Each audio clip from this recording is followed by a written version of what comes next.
Hey everybody. It's time again. It's just the next day again already. I think it's the 4th of December now. Anyways, I said I was going to show you some tools, talk about them a little bit. Um, those last two videos I made, I enjoyed making both of them. They were pretty long.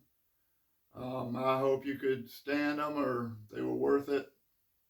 And anyways, so I guess I'll just get right into this. It's pretty cold. It was cold last night, about 21 degrees. Still cold right now. But anyways, I started in on all this making chairs. And so the tools were all the stuff you need to split, the wood, cut the wood, which entails a chainsaw usually on the size that I like to use. So that's something people need. And I guess what I think about a lot on the chainsaw now is that most people can get by with just having an electric chainsaw. And I'm saying a battery powered chainsaw. There's small ones and there's a little bigger ones, and they in my experience they work really good. I mean, I've always had a gas chainsaw, and I've even got a pretty big gas chainsaw now. Um, but electric chainsaw, very valuable, and I don't have a strong recommendation on them other than, my recommendation on battery tools is continue with the same battery that you have. And the little chainsaw I have is a Makita. I know one of my good friends has a DeWalt, and they have a good small chainsaw. Anyways, enough of that chainsaw stuff. And let's see, and I've got other videos with splitting. You can check into them if you're interested in the splitting stuff, but it's basic stuff. Anyways, I showed you all about draw knives the other day, I think. And so then the next tool in the chair making is a spoke shave. And it's actually just a finish type tool that's got a enclosed blade like a plane. So the cut is controlled. You have a controlled cut. Where a draw knife, you have to control the cut. So anyways, when I got into chair making, I'm not sure I owned a spoke shave. If I did, I don't remember it. And anyways, when I started chair making, I went, saw a catalog, and I bought this spoke shave. Company's AMT, I think that's American Machine Tool. And I bought the whole set. This is the flat one with adjusters on it. The adjusters aren't absolutely necessary, but they are very nice to have. And the other three ones there's a round one, round the other way, and then this one's a chamfer tool, where you can set it. Anyways, these three here are just completely covered with dust. I don't ever use them anymore. I guess there might be a time when I would use them for some specific task, but I don't know. I don't think anybody needs those tools for chair making, but you be your own judge. Now here's another tool. I guess I bought this one new, and it has a rounded bottom on it. It doesn't have a flat bottom. It's rounded this way. I don't know. Anyways, I haven't used that one in forever.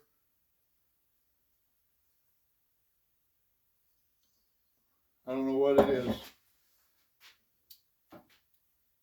Anyways, this one, I used this one for a long time, and I ended up putting a aftermarket blade in it, there's a company called Hawk. I think you say it Hawk, but it's Houck or something like that. Those blades are available from Lee Valley, and they are basically just a lot fatter than the standard blades that come in these tools. And this tool here, I believe this is my tool, but it's got a Hawk blade in it, and I think Evan, my friend Evan, bought that blade and put in this tool. But maybe this is his, I'm not sure. I don't know why it's with me. But, and this is a pretty standard one you'll see at a flea market. It's a Stanley 51. And then there's this one, pretty darn similar, but the handles are just on it different. And it's a Stanley 52. And these, you know, don't have the adjusters on them, but you can learn to adjust them by just, you know, tapping them here and there. And here's a little one, I don't know. I'm sure I got this at a flea market probably. It's just a little small spoke shave. And these ones here, I'm pretty sure you can buy, maybe not Stanley, but knockoffs, very reasonably priced. This company here, AMT, is out of business, so that's not available. But this is the spoke shave that I personally use the most now. It's John Kraus made it. I doubt if you can get one from him. I don't think he's making them anymore. But anyways, it's just a kind of a different style. You adjust it using this little hammer, different ways. And that blade is captured in there with these nuts here. They're not actually nuts. They go back in there, and I think there's a loop on the end of that that catches on that and pulls that way. When he used to make these, this thing pushed on this piece here, pushed on this, and they would split out right back here. And somehow, you know, he found these other things where it pulls that forward, and so it's not splitting. So anyways, this is the one I use. It's spoke shave. That's, you know, if you're going to be in the chair making business, you probably need a spoke shave. Oh, another basic tool is a hatchet. And it's nice. You don't need it, but it's nice to have a hatchet that's sharp, comfortable, that you can chop with. And you need a hatchet more if you don't have any power tools like bandsaw and stuff like that, because there's sometimes when you got a piece of wood that you, or whatever reason, you're afraid or to try to split it, or you're trying to get a shape in it that you don't want to do with a draw knife. Sometimes you can hew that in there. And hewing is kind of an art in itself. And this is a hewing hatchet. It has a flat side on it, set up for right hand hewing. You can take that off and put it on the other way and it'd be left-handed. You know, see how this thing's symmetrical? You can put them either way, right or left-handed. If you buy one of these at the flea market, make sure you get the one you want. Get a right or a left. Or if you get the wrong one, you're going to have to change it. And see, I've got a little metal guard on this one too. And I believe John Kraus made that guard too. And I actually traded somehow to John for this hatchet. His girlfriend was using it as her splitting axe by her stove, and somehow he got it for me. What else? So here's a scraper, standard, I think they call it a cabinet scraper. It's just a piece of metal, but it's some kind of hard, flexible piece, bends. There's all kind of information about how you use these and how you sharpen them. There's a way that you sharpen them where you can put a burr on the edge of them. I don't ever do that anymore. I just try to get a good, clean, I'll call it sharp, 90-degree corner. You can scrape real good with just a 90-degree corner. It gets dull though after a while. You gotta put it on a stone or something to get it flattened back out and get that edge crisp again.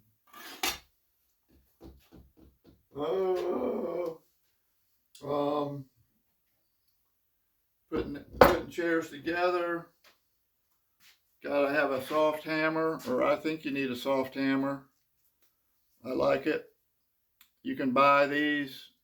I've got one over there that's store-bought. This one here I made in machine shop class in the Navy. Still got the things on. The red one's softer than the green one. The one I bought comes with 4 different heads. They're all different hardness. You need a hammer. Just a regular, I like this style hammer. You can get them cheap. I'm not going to go over there and get it, but hang it on the wall there. I like to have a sharp hacksaw that I only cut wood with. If you're just sawing off rungs and stuff like that,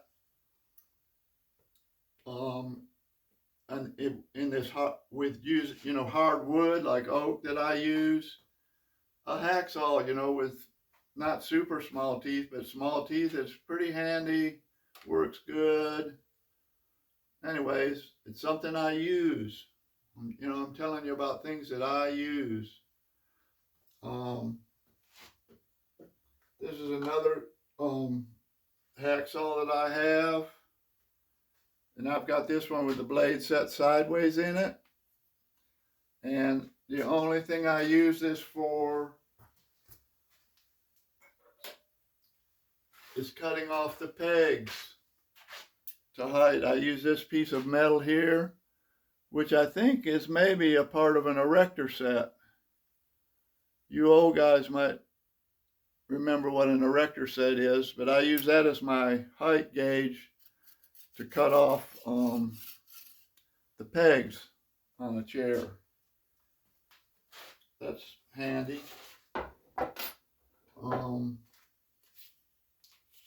Speaking of the pegs, you've seen me in my videos whittling trimming the tops of the pegs. This is a spoon gouge. I've got an auxiliary handle put on it right here because I hold it like this most of the time to work it. I can't remember what number it is. I've got the number covered up. Maybe I've got other one. No. Anyways, I don't know what number that is. But it's a spoon gouge, because when you're whittling those pegs, you don't want to pry against the piece of wood. You want to slice. And that's where this curved part comes in. You can try to stay off of that wood. You don't want to pry. That dents the wood. Okay. So this is one of the basic tools that I use for roughing out. And this notch here is 3/4 of an inch. And it's the one that I use for roughing out rungs. If you're drawing a line on a piece of wood, you use this as your gauge. You can see a lot of pencil on there where the pencil is ridden. This notch here I think is 1 inch. And it doesn't get used very often. It must be for I guess a 2/3 scale chair, the posts are 1 inch. So I have used that some. And this one over here is 1.5 inches. It's the size for full-size chair posts. So that's just a marking gauge. I'm not sure why exactly these holes are in here, but I guess you could use them as a test hole to see if something fits or not, or you could use them to draw a circle. Another thing I have is these things here.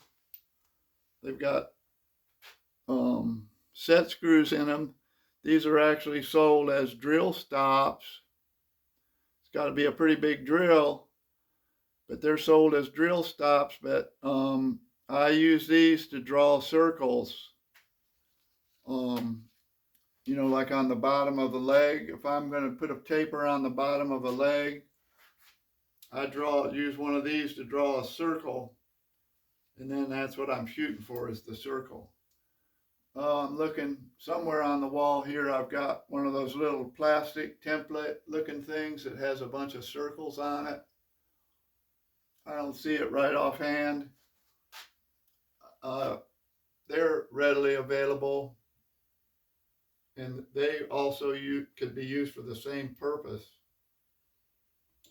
You can always use a socket to draw a circle.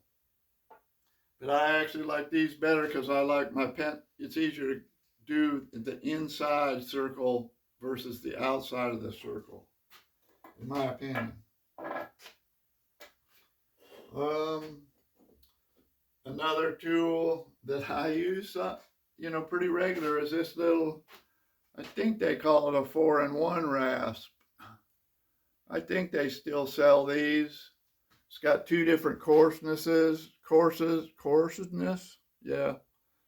This side's a little bit rounded. This side's flat. This side's round. Anyways, I use that if I'm shaving like a post, back post, or any post. If you run into a place that's got some kind of imperfection, like a knot or something like that, that's not wanting to shave clean, or you've already gone over top of it and it's ripped out, and you want to correct that, this file is pretty handy to do the correction. And if you file it with this coarse side, you're going to have to come back and clean it up with this smooth side, and then you're probably going to have to, for sure, like sand it to get it back down to a good finish.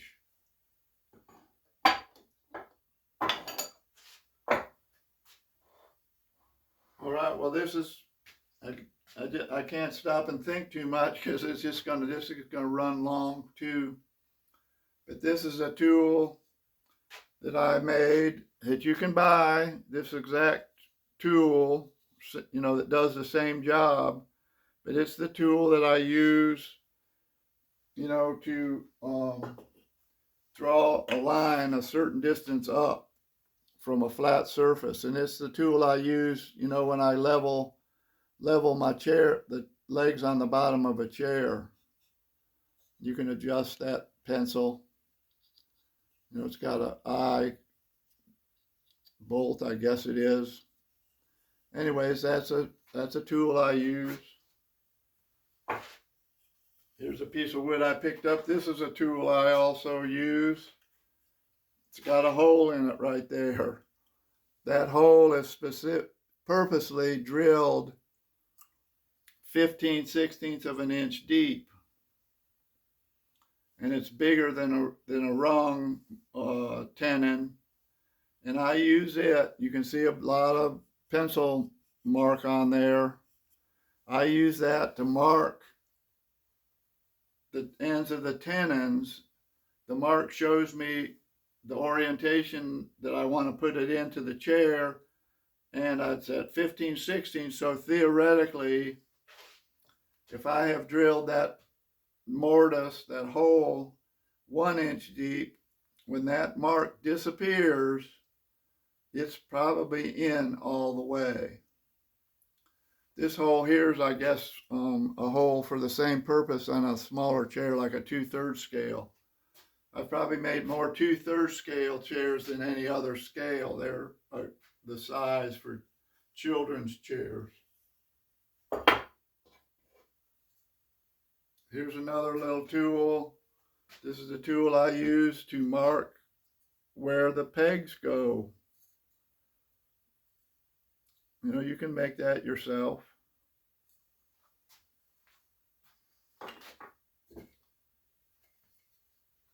Here's a handy tool that you can make yourself if you want to clamp a slat. If you want to put a slat in a vise, for example, you can use those 2 pieces of wood and put that in a vise and work on that, and then be able to work on the slat. It's just one of the things that, I don't know, I guess, you know, I guess it's a tool.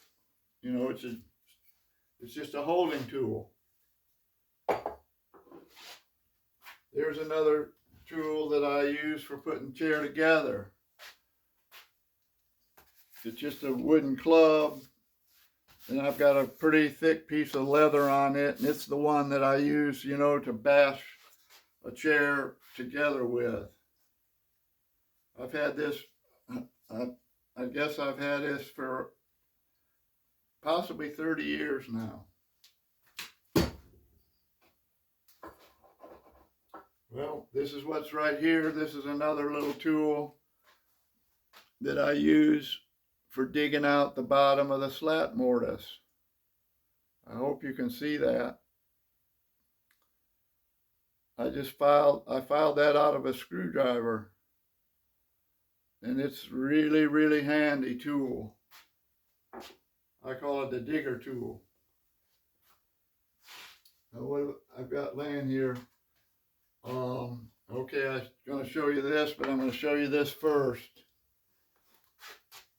I believe this tool here is almost a must-have tool, and it's called a dial caliper, I think. And I'm not sure if they have this anymore with a dial. Most of these I see anymore are digital. They don't have the dial. They just give you a number. But this is so handy for checking things, or if you're wondering how big something is, you can clamp onto it and determine, you know, how big is that. So I recommend that. And the other thing I was going to show you is a micrometer. There's a micrometer. Most people would think a woodworker doesn't need a micrometer, and they probably don't. But if you've got one, you can find out stuff. Like when I bought my mortise chisel, like 30 years ago, more than 30 years ago now, when I took my second chair class. I've told this story before, I'm sure. I'll get the chisel. I'm walking over to my toolbox. Where is it? This chisel right here.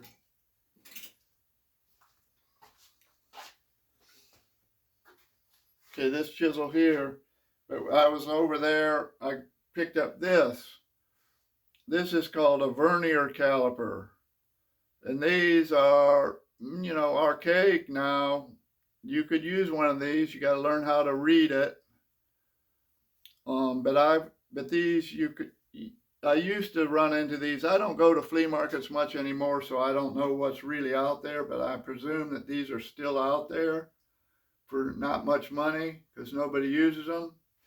But I've got this one set at 3/4 of an inch, and it stays just at 3/4 of an inch. It's very handy for me to check how deep my mortise is. Okay, so instead of like every single time you want to check, you push this down in there and then read it and stuff. This one's just permanently set 3/4 of an inch. But back to the story about the mortise chisel. When I first bought this mortise chisel in 92, I believe I bought, 92. This was 91 when I took my first chair class, and then in 92 I took my second one, so I brought my own mortise chisel to that class. And when we were learning how to chop mortises in that class, I would drive that chisel down in there, and I couldn't pull it back out of the mortise hardly. And so the instructor, and I'll name drop here, Brian Boggs, I told him about that, and he said, well, let's check that. He had a micrometer. And from the end of the chisel up, to about a 1 inch mark, we were doing 3/4 deep, but somewhere between the end of that chisel and the 3/4 mark, this thing was 17 thousandths thicker. And believe me, 17 thousandths makes a big difference when you're driving it down into a piece of wood and then trying to pull it back out. You want your mortise chisel to be the same. You don't want it to get bigger. So that Brian having a micrometer was like, for a woodworker, it was a good tool to have available. All right.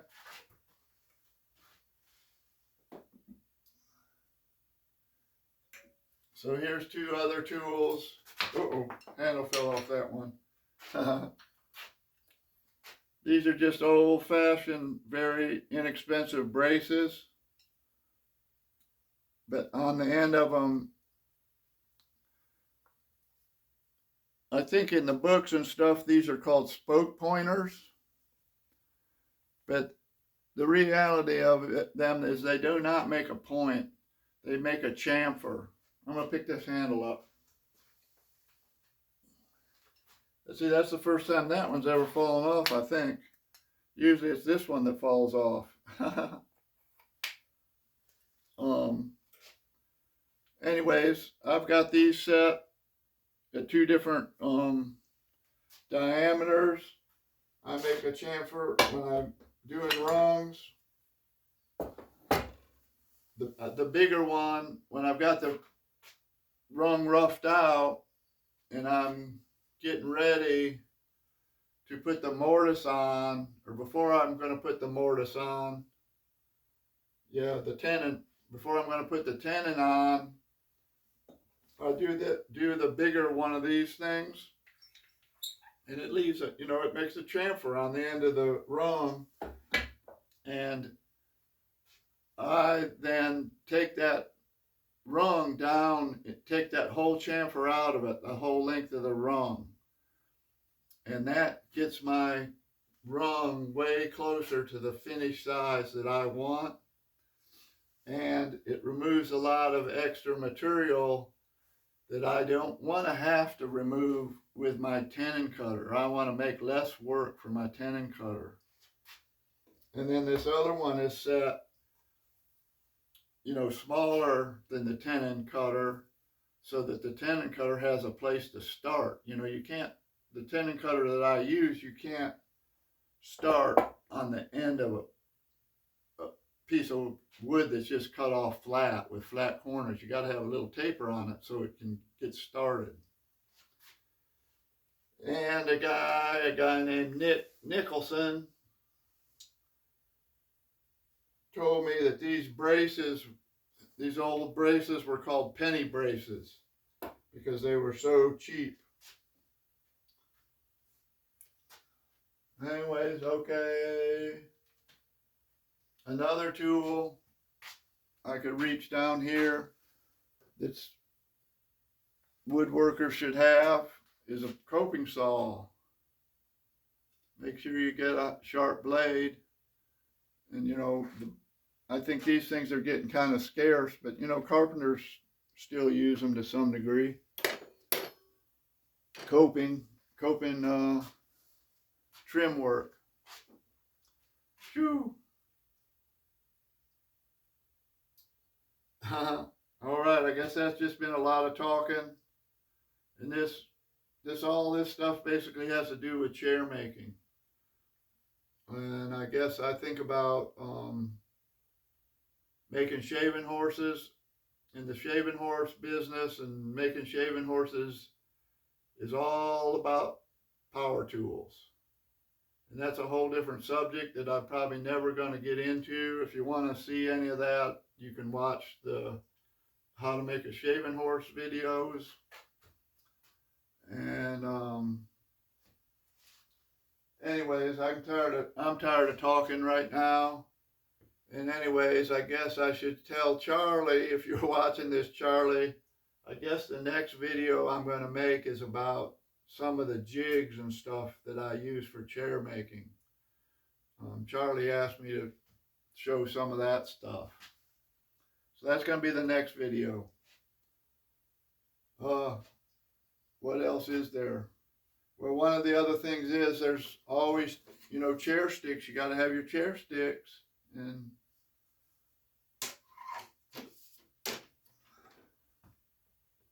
okay, that's all I'm going to say right now. If anybody has any specific questions about certain tools, or even about tools that I didn't mention, that if you have some question about that you may have seen me using that I didn't touch on today, you know, put it in the comments. I've been, you know, these new videos, I've been reading the comments every day, and I can try to get back to you on that, try to answer any questions. Anyways, that was a lot of fast talking. But I hope that maybe somebody got something out of this that they needed. And that's my whole intention of what I'm doing with these videos, is trying to help anybody to get into this if they want to. And anyways, I'm doing good here. Like I say, it's cold out. I doubt if I'll have a fire tonight at the Crown, but I'm going to go over there and see what's going on. I'm working on a seat. You know, I put 3 chairs together about a week or 2 ago now. I've just started into putting the seats on them. I think I've already got buyers for the chairs. And so pretty soon, if I get done with these videos, I'm gonna start in on another little batch of chairs. So anyways, I'm still making, and I hope you're doing well out there. I'm doing well here, and I hope to see you another day. Bye now.